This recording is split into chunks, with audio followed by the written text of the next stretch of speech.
Meus irmãos, quero ministrar hoje no coração de vocês com uma mensagem muito forte, mas que eu creio que Deus irá nos abençoar. Libertos, mas com saudade do Egito. Forte, né? Para você acordar, aplauda o Senhor de novo aí por esse tema. Dinâmica do culto da manhã, né? Eu sei que vocês estão com aquele soninho ainda, vontade de dormir até mais tarde no domingo, mas Deus, Ele nos trouxe aqui porque Ele tem algo para fazer. Irmãos, hoje nós vivemos uma geração, uma sociedade de pessoas que estão abaladas emocionalmente, sim ou não? Se perguntarmos qual é o mal do século, a gente vai falar que é a ansiedade, que é a depressão, que em muitos casos ela está envolvida ou ela vem à tona como algo que nós conhecemos como doenças psicossomáticas, que são problemas que estão no emocional, estão no mental, estão na nossa psique e eles são materializados no corpo. E a gente vê problemas como queda de cabelo, como psoríase, como outros problemas, desânimo, que aí baixa a imunidade, a pessoa fica com falta de hormônios. E, gente, é terrível como é que algo emocional consegue abalar toda a nossa estrutura.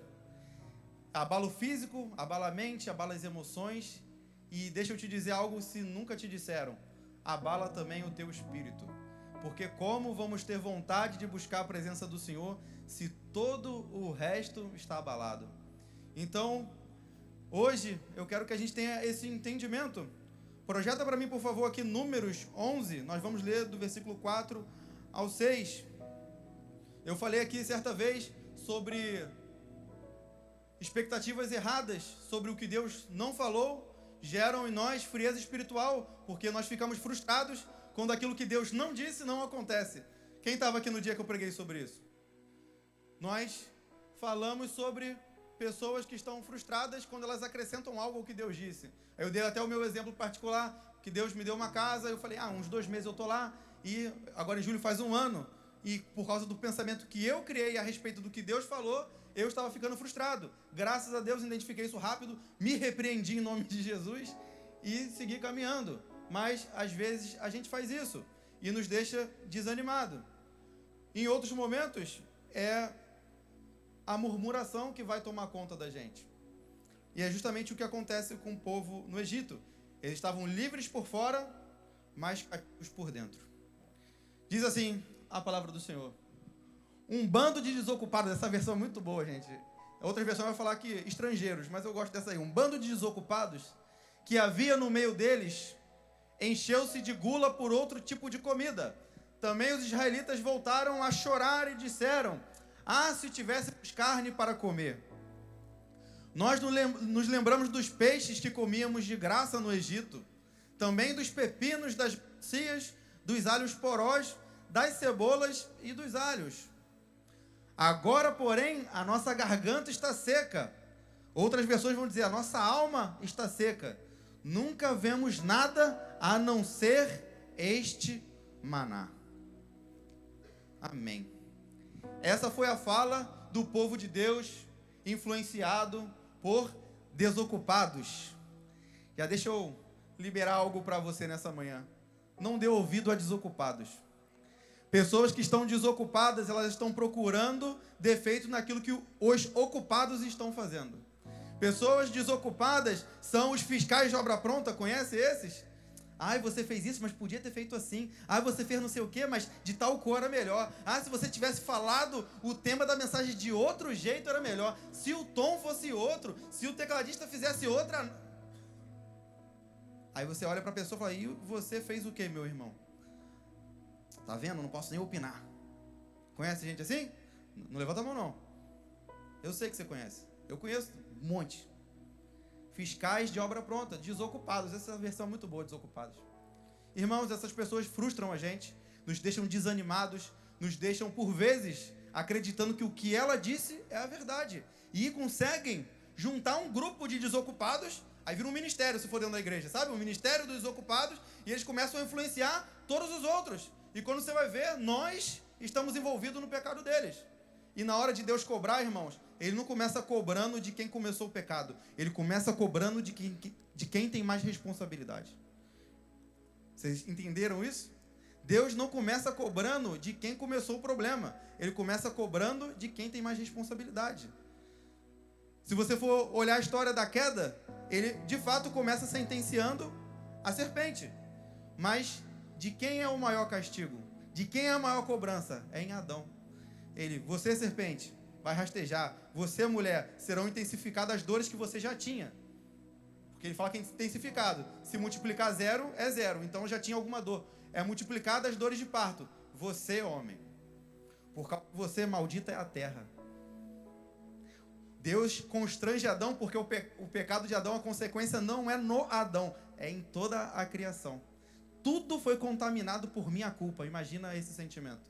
Esse foi o castigo dele. Então, a cobrança maior é para quem tem mais responsabilidade. Ah, mas foi o fulano que falou. Amém, mas você é líder. Mas foi o fulano que falou, mas você é pastor. Mas foi o fulano que falou, mas você que é o pai dele. Aí a gente vai botando a culpa no outro, né? A síndrome de Adão.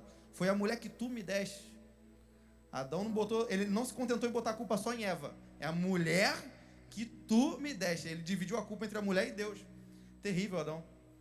Mas CB Vida não passa por isso não. Amém? Amém. Se não é uma verdade, é uma profecia em nome de Jesus. Meus irmãos, esse povo influenciado começa a murmurar. Saudade do peixe. Pô, saudade de um peixinho eu até entendo. Peixinho bom, né? Na brasa. Saudade de um alho poró. Não é todo dia que a gente tem dinheiro para comprar um alho poró para fazer um tempero diferenciado. Saudade de pepino, uma saladinha. Cadê os nutricionistas aí? Agora, saudade de cebola, gente. Eu gosto de cebola, mas saudade de cebola não dá. Quando a gente quer murmurar, a gente nem mede o que a gente está fazendo. Só vai murmurar. A gente critica porque é de graça. Já ouviu esse termo? Se começar a cobrar, acho que o povo para. Vamos começar a cobrar a crítica. Porque o povo critica por criticar. Tava com saudade de cebola. Aí você pensa, esse maná devia ser horrível. Porque eles colhiam de manhã. Era comida do dia inteiro. Para estar com saudade de cebola no café da manhã é porque, meu Deus do céu, esse maná deve ter gosto de boldo. Mas não, irmãos. O nome disso é influência maligna.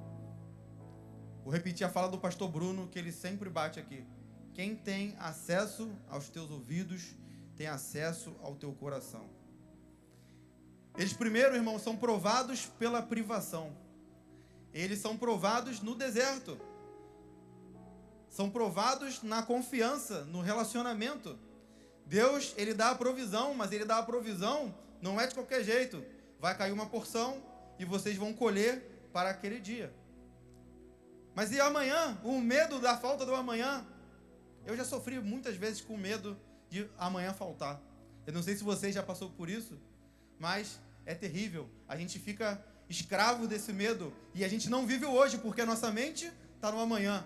Ah, mas eu nunca passei privação de alimento, Wesley. Mas você já passou privação de financeiro. Pessoa, como é que eu vou pagar a conta no mês que vem?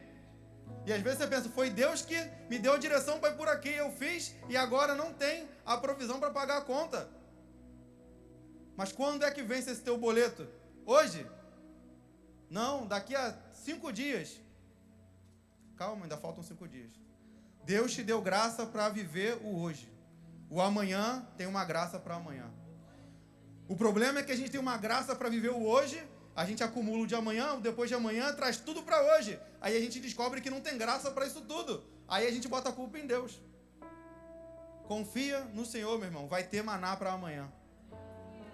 O povo no dia seguinte levantava e o maná estava lá. Só que mesmo depois de toda a orientação, Deus disse assim, é que Deus ele gosta de trabalhar, ele sabe o que ele está fazendo. Eu confesso para vocês, eu ia sofrer muito na primeira semana de deserto. Falar, meu Deus, se faltar amanhã, o Isaac quer comer o Theo, tem que levar maná para Mariana. E se faltar, se alguém pegar 2 porções, tem uma para cada um só. Eu ia ficar preocupado. Isso é mal de provedor.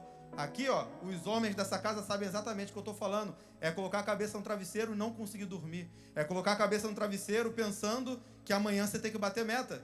Porque você tem conta para pagar, você prometeu um passeio para o teu filho, você falou que ia levar sua mulher no cabeleireiro, e é isso e aquilo. E por vezes nós não dividimos. Porque a gente não quer que a nossa ansiedade, a nossa preocupação vá para ela já tem as preocupações dela. As que cuidam da casa, têm a casa para cuidar e têm seus filhos. E as que trabalham, têm o trabalho, mas continuam a casa e os filhos, porque isso está no coração de vocês. Fala, não, mas eu sou empoderada. Admite, lá no fundo você tem essa preocupação, como nós temos. Minha mulher trabalha e me ajuda, mas a gente traz pra gente toda a responsabilidade e preocupação de pagar a conta. Por mais que você, mulher, não saiba. Se você não sabia, estou te contando agora, spoiler da mente masculina. A gente não divide isso aí. É por isso que você vai ver homens sofrendo calados, porque não compartilham, porque a gente aprendeu que é assim. Esses homens e mulheres estavam sendo provados na privação, no deserto, contando que todo dia teria provisão. Aí Deus vai lá e acrescenta, mas calma aí, sexta-feira antecede o Shabá, e no Shabá vocês não vão trabalhar, vocês vão tirar o dia para ter um momento de relacionamento comigo, um dia de adoração. Então nesse dia não vai ter colheita de maná. Então na sexta-feira vai cair porção dobrada. Aí você colhe para sexta e para o sábado, para no sábado vocês terem o que comer. Aí o cara vai e pensa, pô, beleza, se na sexta-feira pode, nos outros dias pode. Não, se colhesse na segunda a porção dobrada, na terça amanhecia estragado. O único dia que podia fazer isso era na sexta-feira. Deus, ele é terrível, gente. Deus, ele faz exatamente o que precisa ser feito para que eu e você cresçamos na fé. Mas é muito fácil viver isso, né, pastor? Não, não é não. Não é não. Viver de dependência é totalmente antinatural para o ser humano. A gente quer controle, a gente quer domínio, a gente quer planejar e que as coisas aconteçam exatamente o passo a passo que a gente planejou. Saiu um passo, a gente já fica desesperado, fica com raiva, se estressa, briga com a esposa, desconta nos filhos. Ou só eu, quem sou pecador aqui, fico chateado quando as coisas não saem como eu planejei. É assim. Só que Deus, ele vai trabalhando. Às vezes a gente acha que não está crescendo, que não está melhorando. Há um tempo atrás eu escutei de um parente próximo. Ele falou assim, eu vejo as coisas acontecendo na tua vida e tá tudo dando problema. Caiu de moto e aconteceu isso e não sei o quê. E eu falei, E cara, eu nunca vejo você com cara de preocupado. Fico, mas eu estou preocupado. Mas eu não vejo você com a cara de desespero. Fico assim, é que você está conhecendo o Wesley de 2025. O Wesley de 2018, de 2019, esse nem dormia.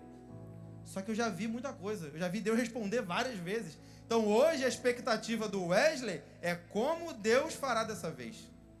Obviamente que Deus, ele vai aumentando a nossa fé, como se fosse um músculo. Quem aí gosta de levantar um ferro, já foi para uma academia, sabe que se você começou malhando com 5 quilos, ele vai estar pesado, mas passou um mês, os 5 quilos já não tem o mesmo resultado. Você aumenta para 7, você aumenta para 8, 10, quando vai ver os 5, você está pegando 30. E fazendo a mesma quantidade de repetições que você aguentava fazer no começo. Qual o nome disso? Fortalecimento. Fé é a mesma coisa. Deus vai aumentando, até que você alcance um patamar de fé que você não fique mais abalado com qualquer vento. Pessoas que têm raízes profundas são como árvores. Se você deixa uma árvore plantada num vaso, qualquer vento derruba ela. Agora, se você coloca ela num terreno, que ela tem a oportunidade de espalhar suas raízes e se aprofundar, meu irmão, pode vir o vento que for, que ela vai continuar ali em pé. Cadê essas árvores aí de raízes profundas? Poxa, pastor, mas eu me sinto uma árvore plantada num vaso. É hora de mudar de terreno e aprofundar as raízes. Eles provavelmente tinham alguma certa fome. Sabe quando a gente está nutrido, mas a gente quer comer, seja por gula, seja por apetite. Às vezes, você chegou em casa do trabalho cansado e você pensa assim, poxa, tem um franguinho aqui com batata para eu comer, já está pronto. Mas, poxa, trabalhei a semana inteira, estava um sol, hoje eu queria uma pizza. Sabe o que eu estou falando? Cadê os gordinhos? Os gordinhos fecha comigo. Todo dia a gente merece uma pizza. E o povo não aguentava mais. Eu entendo o lado humano deles, mas eu não entendo a ingratidão. Esse povo com fome, enjoado da provisão divina, começaram a sentir saudade da carne e, sem perceber, também começaram a sentir saudade do cativeiro. Às vezes você se converteu, deixa eu falar com aqueles que se converteram há pouco tempo, ou aqueles que fizeram um voto com Deus diferente esse ano, que não tinham feito anteriormente. E estão pensando assim, agora que eu me converti, agora que eu me aproximei de Deus, agora que eu sou voluntário na CB Vida, agora que eu estou praticando aquilo que eu não praticava. Antes eu era um crente que só ia à igreja uma vez por semana, quando ia, ou então só ia na ceia. Agora que eu estou levando a sério, as coisas começaram a dar errado, pastor. Eu não quero mais, eu vou largar isso aqui. Você, sem perceber, está com saudade do cativeiro do pecado. Porque lá atrás, quando eu estava no mundo, eu tinha dinheiro. Quando eu estava no mundo, as coisas estavam dando certo. Quando eu estava no mundo, meu carro não ficava quebrando toda semana. Quando eu estava no mundo, meu filho não tinha se rebelado contra mim. Provação na privação, o nome disso. Deus está te lapidando. Deserto é uma escola, irmãos. Não é lugar de morada. Ah, mas eu estou tanto tempo. Então você não está aprendendo o que devia aprender. Desculpa ser sincerão com você, mas é isso. Sabe, vou te contar o meu segredo aqui agora. Quando eu percebo que eu estou na prova, sabe quando as coisas começam a repetir? Você chega na igreja, aí o pastor está pregando sobre o que você está vivendo. Aí você vai no culto em outra igreja, fala, não é possível, meu pastor, ele ouviu o que eu falei no gabinete e está pregando para mim. Aí você vai em outra igreja, aí o pastor vai lá e prega a mesma coisa. Aí alguém fala assim, assisti esse vídeo, lembrei de você. Aí manda um reel no Instagram, é a mesma coisa. Aí você vai abrir o teu Spotify ou Deezer lá para ouvir uma música, aí rolou a música, entrou a música que fala da mesma coisa. Fala, não é possível que você acredita que isso é coincidência, não é possível. Aí alguém vai falar com você, vai orar, a pessoa sabe nada, ora e fala sobre o assunto. Gente, aí a gente já começa, já está dando de doido já, para não entender o que Deus está falando. Quando eu percebo esse cenário, já aconteceu várias vezes, eu percebo esse cenário construindo, eu oro. Deus me dá sabedoria para eu entender o que o Senhor quer ensinar. Porque se eu tiver sabedoria para aprender o que o Senhor quer ensinar, Deus não tem prazer em me deixar na prova, irmãos. Ele quer ensinar. Se eu aprender rápido, eu saio rápido. Agora, se eu demorar a aprender, vou continuar lá. Não vou falar para levantar a mão, não, mas você que está no deserto já há um tempão, não aguenta mais. Ora pedindo sabedoria. O pastor falou sobre isso domingo passado também. Que Deus vai te mostrar o que você precisa aprender. Mas às vezes a gente escuta o que a gente precisa aprender e fica assim, essa mensagem é para Fabiano, essa mensagem é para não sei quem. É para você, meu irmão. Se era para fulano estava lá ouvindo. A gente dá uma desculpa, né? A gente faz um negócio, cara. Irmãos, a fome física aqui superou a fome de Deus. E quando? Deixa eu te perguntar, quando está tudo bem? Eu vi no passo de fé, Deus respondeu, aleluia. Não fiz nem uma semana completa, igual o João. E Deus já abençoou. Eu estou igual a minha irmã, dei uma oferta e Deus mandou 5 vezes mais. Aleluia, Deus faz essas coisas, faz, e nós somos testemunhas do que Ele tem feito aqui. Mas deixa eu te perguntar, e quando não faz? E quando não responde rápido? E quando o que a gente está pedindo não tem nada a ver com o propósito dele, Ele não atende. E nem responde, às vezes nem responde, né? Um pastor que pregou aquela vez, ele falou pra gente no gabinete, Deus não me respeita. E não respeita mesmo. A gente é filho, diante dele eu sou uma eterna criança. Eu vou ficar discutindo, imagina o Theo virar para mim com 2 anos, que só sabe falar o final da frase. Ele fica, pai, mamá. Pai, rua. É só isso que ele sabe fazer. Aí ele quer discutir comigo, para saber o que é melhor para ele. Nunca. É a mesma coisa eu e Deus. Deus deve escutar a mesma coisa. Pai, carro. Pai, casa. Aí Deus, não, você está precisando de sabedoria. Você está precisando se dedicar à oração. Você está precisando estudar a palavra. Você está precisando pastorear e visitar pessoas. Você está precisando evoluir como cristão. Mas eu estou lá, carro. Aí não dá.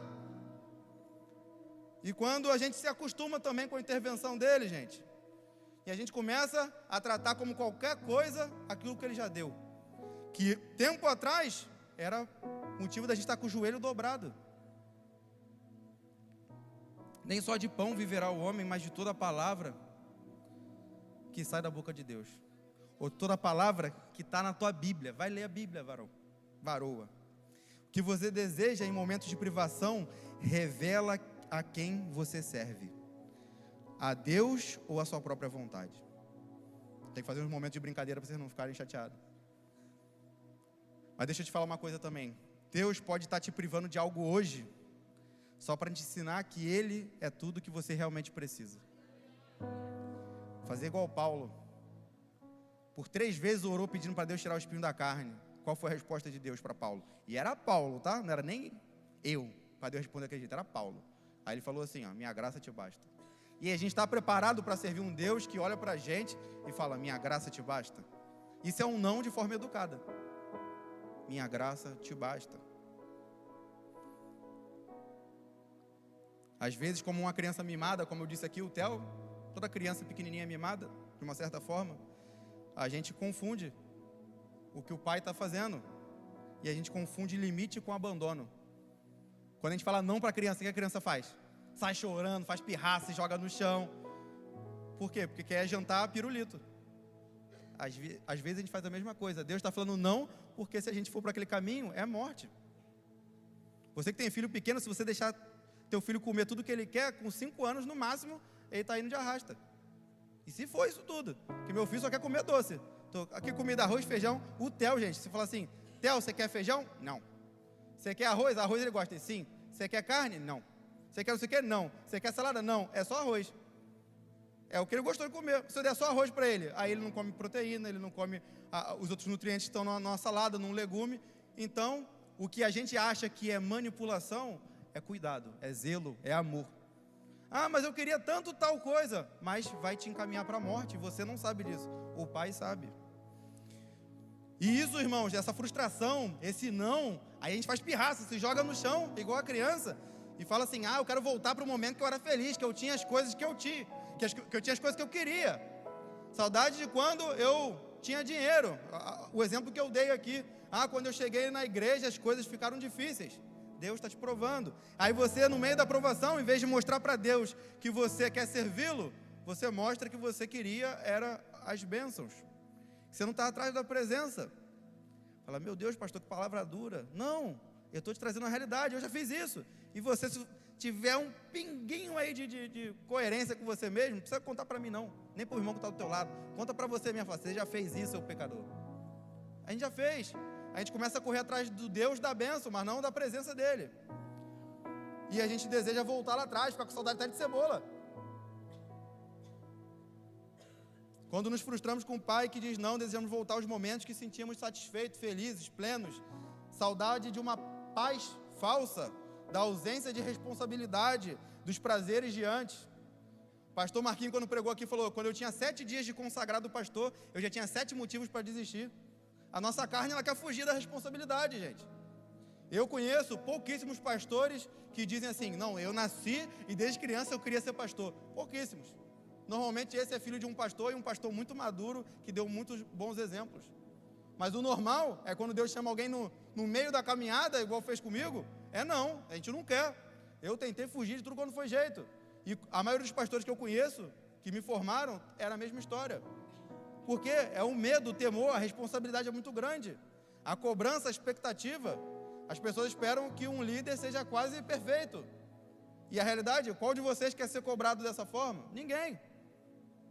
E a gente foge da responsabilidade. Pensa, quando eu estava lá atrás, era melhor. Deixa eu usar os bateristas da casa que eu toco batera.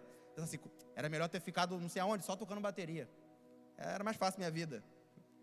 Era mais fácil ter ficado ali escondido. Mas Deus tem um chamado para cada um, irmãos. Você tem uma casca, um casco igual uma tartaruga, capaz de suportar o peso daquilo que Deus te entregou.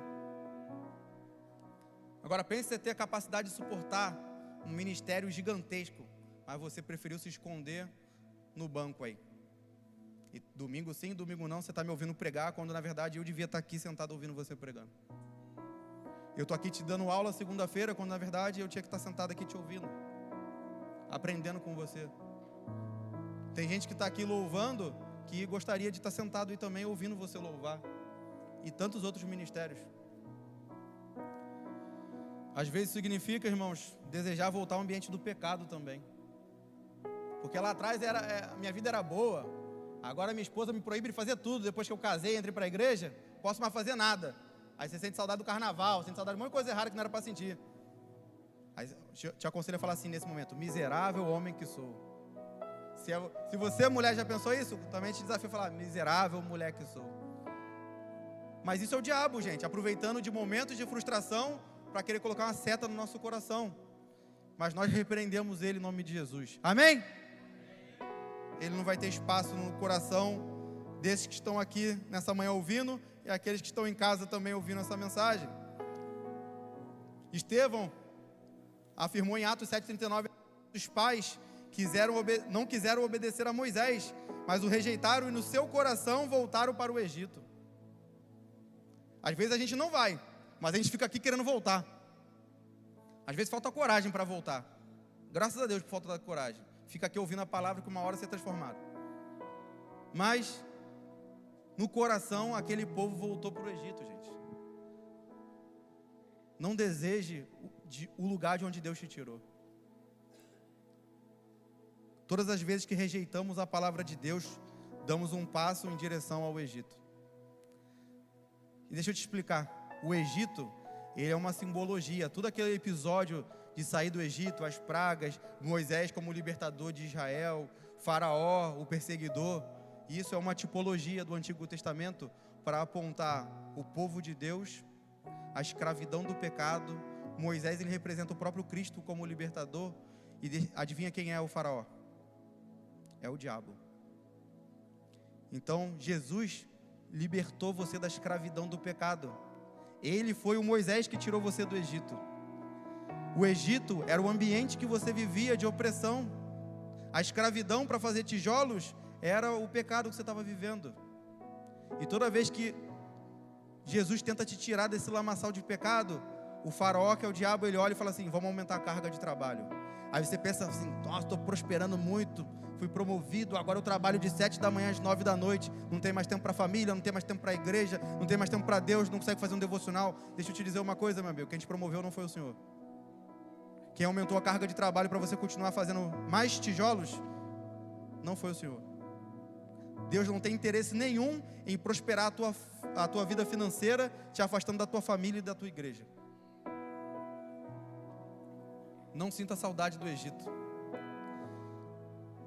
que às vezes nem é saudade, é resistência a viver o processo, é medo de passar pelo processo e amadurecer. Mas deixa eu te contar uma coisa: até Jesus foi para o deserto. E sabe quem foi que levou Jesus para o deserto? Quem foi? O Espírito Santo. Você foi o diabo que me botou no deserto.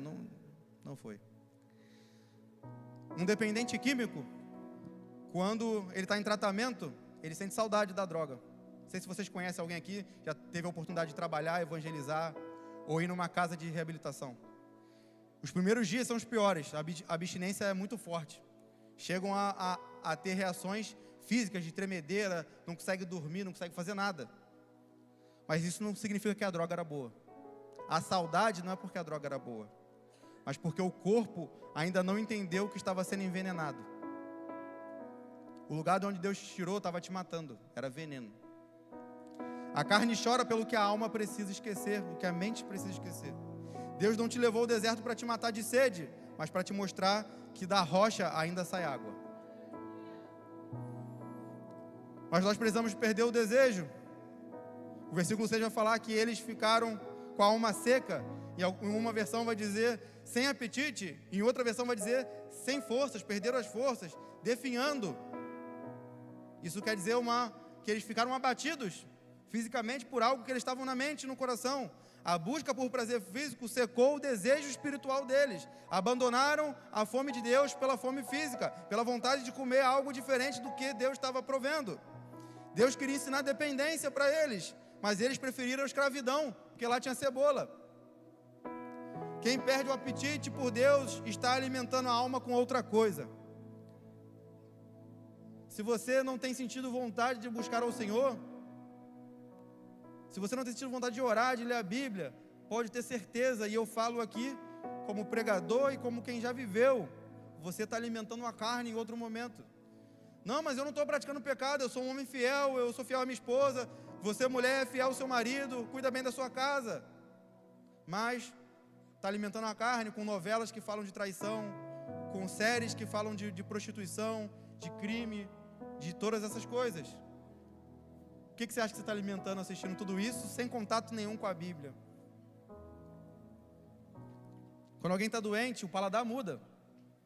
Quem sofre de sinusite como eu, quando a sinusite ataca, meu irmão, já era. Até a água fica gosto ruim. O que era doce parece que fica amargo. Mas o problema não é o alimento. O problema é que eu estou doente. Quando as coisas que Deus tem te dado começaram a perder o sabor, de doce começou a ficar amargo, o ministério de leve começou a ficar pesado. Posso te contar uma coisa? É o mesmo alimento. O maná ainda é o mesmo. A Bíblia diz que o maná tinha gosto de pão de mel. Pão de mel gostosinho, né? Mas ficou amargo, ficou esse maná. O maná era doce, mas eles estavam espiritualmente doentes. Se a alma e o espírito secam, ainda há esperança. O mesmo Deus que faz água brotar da rocha, faz fluir através de você um rio de água viva. Foi isso que Deus prometeu, Jesus prometeu para a mulher samaritana. Em Êxodo 16:1, a gente vê ele falar que o maná tinha gosto de bolo de mel, de pão de mel. Nesse texto que a gente leu, já chama de esse maná.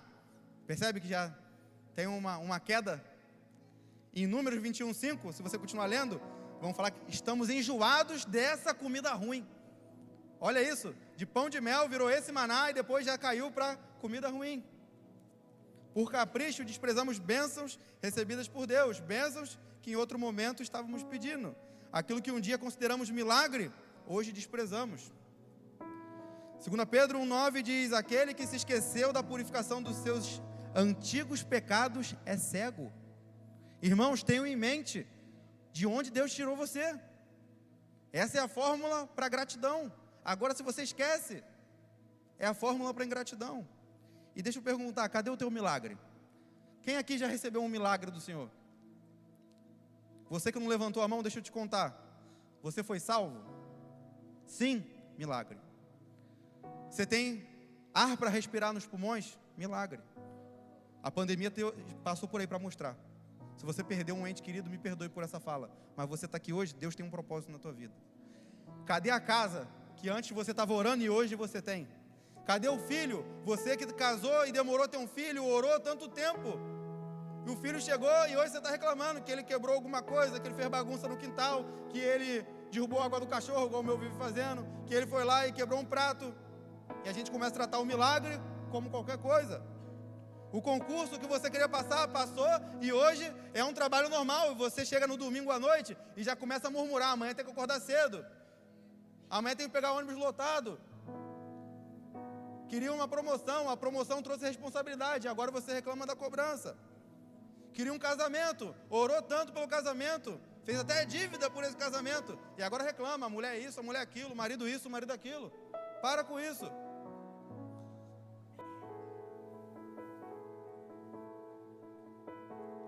E o ministério, gente?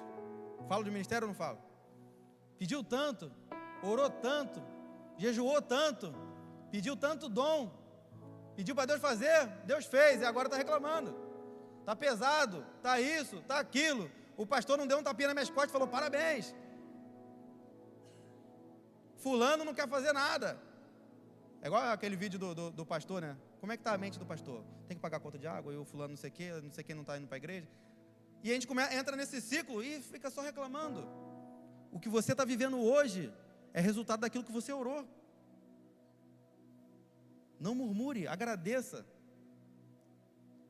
Quando alguém se muda de uma casa antiga, ele leva apenas o necessário.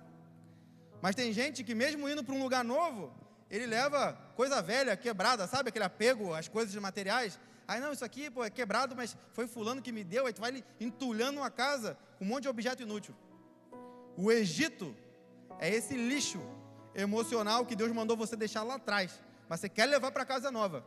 Você quer levar para a nova vida com Deus. Sabe, você fica negociando. Deus deu a vida nova para você, mas só esse pecadinho aqui, Deus. E se eu for pastor, mas continuar fazendo isso? E se eu for fulano? E se eu estiver fazendo isso, mas continuar?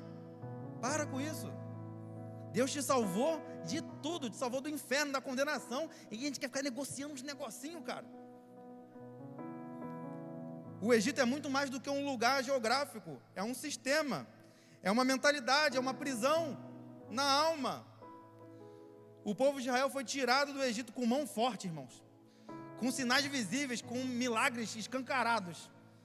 Teve praga no Egito, teve morte de primogênito, teve mar se abrindo, teve água amarga ficando água doce, teve as codornas que caíram do céu. Não, o que não faltou foi milagre. Teve água saindo da pedra, teve juízo também para o povo ver que era para ter, e continuaram agindo assim. Mas no coração, eles queriam voltar para o Egito, construíram um passado idealizado. Sabe quando você pensa assim, pô, quando eu era criança, não sei aonde tinha uma ponte, não sei o quê, e tinha... Aí tu vai lá, depois de adulto, tu vai ver e fala, nossa, essa porcaria aqui que eu lembro, isso aqui que eu gostava de brincar. Eu fico assim quando eu vou na escola do meu filho, que ele estuda a mesma escola que eu cresci. Fico, pô, lá tinha um parquinho maneirão que eu brincava. Aí eu chego lá, o parquinho é uma porcaria. O parquinho é ridículo, cheio de farpa. Eu fico, Jesus, gente, aquilo... E eu gostava daquilo ali. É assim a tua vida de pecado. Tu olha para lá, para trás, fala, pô, lá eu era feliz, que lá eu fazia isso, eu morava não sei aonde, e não sei o quê. O teu eu de hoje não está adaptado para voltar para o teu eu do passado. O teu eu de hoje não cabe mais no Egito. Você hoje tem outra forma, outra estrutura, outra mentalidade. Esquece, quebra as pontes com o passado, acabou. Onde a carne tinha mais valor que a liberdade, olha isso. Onde o controle do faraó parecia mais seguro do que depender de Deus. Quem te sustentava lá atrás era Deus. Mesmo você sendo um rebelde, era Deus. E hoje Ele continua te sustentando. Só que hoje você tem uma mentalidade de dependência. E isso te dá medo. E é por isso que o deserto existe. Não é para te matar, não. Mas é para te formar. Alguns de nós vivem da mesma forma, libertos por fora, encarcerados por dentro. Andando junto com o povo de Deus. Comendo do pão do céu. Mas com o coração ainda debaixo de uma segurança opressora do Egito. Se aqui der errado, eu volto para a minha antiga religião. Quem está aqui já há um tempinho, já viu algumas histórias dessas? Ah, aqui Deus não fez o que eu queria, vou voltar para lá para onde eu estava. Para com isso. Tem uma frase de John Wesley que diz assim: a conversão tira o cristão do mundo, a santificação tira o mundo do cristão. A gente precisa hoje de santificação, gente. Falar, que isso, pastor, você está me exortando. Eu preciso de santificação também. E vou continuar precisando até o último dia da minha vida. Aí, naquele grande dia, eu vou ser santificado plenamente. Aí eu vou ter um corpo glorificado, uma mente transformada, e eu vou habitar com Cristo nas regiões celestiais. Nesse dia para lá, eu não preciso mais de santificação. Mas até lá, irmãos, é uma caminhada, é um processo, e que eu e você temos que estar dispostos a passar. Talvez você esteja cercado por muros hoje, que você acredita que são para te proteger, como os muros da tua casa, os muros do teu condomínio. Mas na verdade, você é prisioneiro desses muros. O muro não é para proteger quem está do lado de fora, é para aprisionar quem está do lado de dentro. Quais são os muros que levantaram na tua volta? Quais são os muros que você levantou querendo se proteger, mas na verdade você se aprisionou? E aqui eu quero liberar isso sobre a tua vida financeira. Você que escolheu viver uma vida de estabilidade. Talvez Deus colocou no teu coração que você seria um empreendedor, um empresário, mas você escolheu ser um assalariado para ter certeza que no mês seguinte cairia. Mas Deus queria fazer mais coisas através de você, queria transformar você num financiador do reino, como eu falei na oração da generosidade. Só que você se trancou atrás de muros. Tira esse muro, é o dia de quebrar isso. Isso sobre o teu ministério, sobre a tua família. Muros são feitos para aqueles que não têm a segurança no Senhor. Você não precisa de muros. Em vão vigia a sentinela, se o Senhor não guardar a cidade. Em vão trabalha os ceifeiros, se o Senhor não abençoar a colheita. Em quem você tem confiado? Em você, no teu muro ou em Deus? Difícil não é tirar o povo do Egito. Isso para Deus, foi fácil. Difícil é tirar o Egito do povo, gente. O que te impede de seguir para Canaã hoje não é o diabo. É o Egito que você ainda alimenta dentro de você. Hoje é dia de quebrar as pontes com o passado. Chega de desejar cebola no lugar de maná. O céu já abriu uma padaria para você e você está aí brigando com a de cebola. Chega de ter saudade do Egito.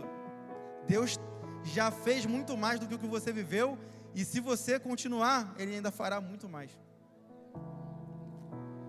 Mesmo se você hoje estiver no deserto, com a alma seca, Deus ainda está aqui, com o pão do céu e a água da rocha. Deus ainda está aqui para você que está desanimado, com refrigério e alimento.